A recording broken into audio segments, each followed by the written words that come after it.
So let's target running first, can we? Yeah. So it's such a great conversation around biomechanics and the ideal mechanics for a runner, and then we look at the fastest man on the planet, and he's got an asymmetry between his right leg and left leg stride sound. So it's such a Usain Bolt, like he's got a little bit of scoliosis. So it's such a fascinating topic.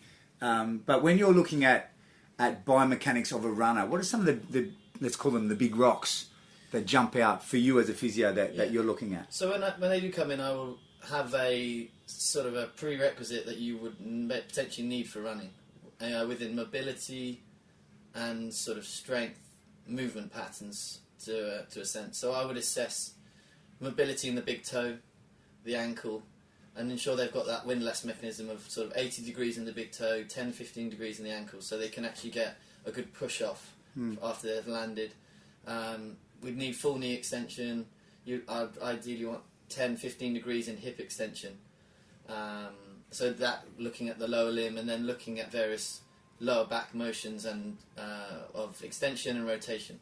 So that would almost be the first session, your metrics? Yeah, so I check the mobility, and then I ideally look at the strength within the left and right leg, ideally within 10% of each other. Yeah. So doing strength tests for the calf, hamstring, quad, glute, and then general whole body tests as well. See how they're moving. And then also, if they have any pain, I would probably isolate and slightly look at that area, if it's functioning well, and then incorporate it into the whole body and the whole running chain. So I guess I wanted to see what the mobility is like, strength, and then any localized injury that they might have. And we might have to be quite adaptable. The first phase might be settling down symptoms, and then once we've settled down symptoms, then building it all up. So I'd want to have a sort of a foundation level. A really great therapist called it the significant birthday. So you're 40 or say, and then you're like, right, I want to run a marathon. The marathon will have prerequisites potentially for your body. Does your body? You've just raised the challenge on your body, so does your body match that? So I would want to sort of work out the challenge and then fit the physics and the muscle physiology and the body's biomechanics to fit that challenge.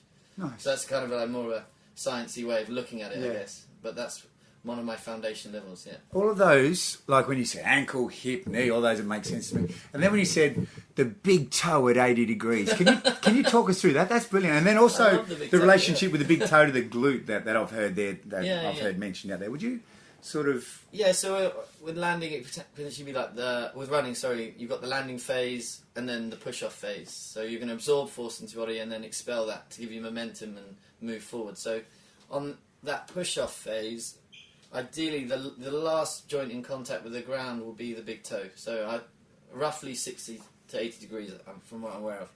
And that is when the calf is on a bit of stretch too. So if that does not occur, then potentially you're not going to achieve full motion through the hip and not get that full hip extension, which maybe you're not going to get full glute power and that engine to push you forward. Yeah. And then people could then find it. What could we call it? Their path of least resistance. They might seek. They might toe out a little bit, or we might see a bit of rotation either in the hip or eversion of the. I'm talking quite physio terms here, but eversion just means the foot collapses in a bit. Doesn't it? Exactly. Yeah, storing energy. Eversion, storing energy in the foot, collapses in. Yeah. And then the opposite happens at the back in the propulsion. Yeah. So it is interesting because we might see these things on the table and in the room, but then when I go and I'll also assess people's gait on the treadmill. And just see, does that coordinate? So yeah, some of the big rocks for me is the mobility, the strength, the biomechanics, and try and look at it isolated, but then look at it all together. Yeah. And if we just follow that path of least resistance thought for a second, so just say if I am that endurance athlete and I'm not getting that full range of motion at my toe, which will then will affect the chain or the segments of the body above the big toe. And I find a way to get the job done. I find that path of least resistance, or sometimes we call that compensate, or I just find a way. The problem with finding a way or that compensation is with a marathon load of training or a marathon load of competing, something's going to get chewed up a little bit, isn't it? Or something's going to sort of maybe get an exaggerated or an inflammatory response that it doesn't need that's not good. And then that can then lead to injury. So that that the importance of you understanding that is because, you know what, you're not feeling any pain now, but you know what, there's this block in the chain, and that's affecting the way that you move. If we don't change that now, because you can do a lot of movement, well, then that little bit of discomfort that it's causing you now, without treatment or without rectifications, according to your skill set, can then lead to a big pain or an injury. Essentially, and we can settle down symptoms, but we kind of want to know why that the symptoms were started in the first place. They might come in with a hip pain, but why has that hip pain come about in the first place? So we might then, look through the system and actually check everything is moving through those, the foot, the ankle, the big toe, knee, and so on, and make sure that we're working on the source to the problem rather than just treating the symptom. Isn't that brilliant? Yeah, Isn't that a great place to be? It's like the problem-solving part of the job, which is enjoyable. I bet that's really fun. Yeah.